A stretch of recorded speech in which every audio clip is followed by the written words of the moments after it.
غطوني سعان، غطوني بسرعة. غطوني، غطوني تاني سعان، غطيني اعمل حاجة، غطيني سعان، غطيني. يا ابني نعمل لك اكتر من كده، غطيني. جبنا لك البلطين اللي في البيت كلها، عايز ايه تاني؟ مش قادر. غطيني.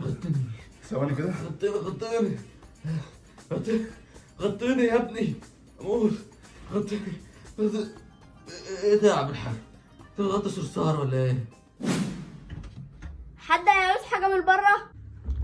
بره فين؟ انت طالع بره في الجو ده تعمل ايه؟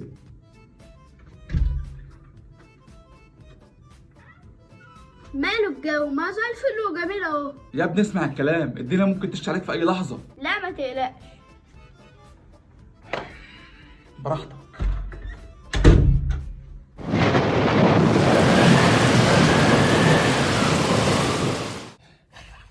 قلت لك ما تطلعش، ما بتسمعش الكلام ليه؟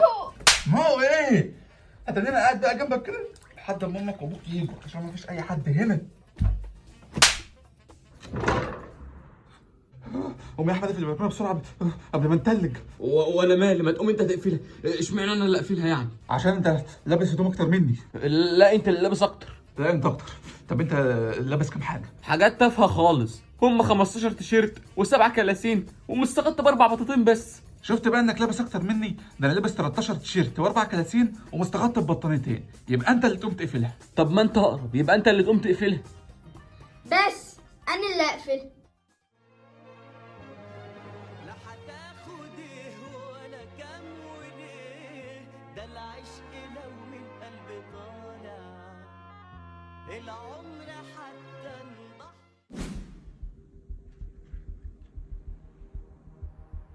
جبتها؟ عيب عليك، هو انا اي حد؟ ربنا معاك يا بطل.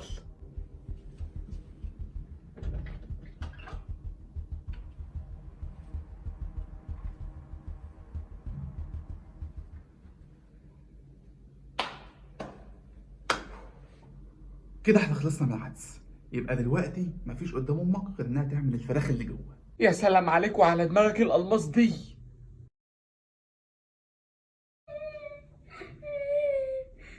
ايه يا حمو في ايه؟ امك راحت تحط لنا الاكل، ما لقتش حلة الفراخ فعملت لنا عدس.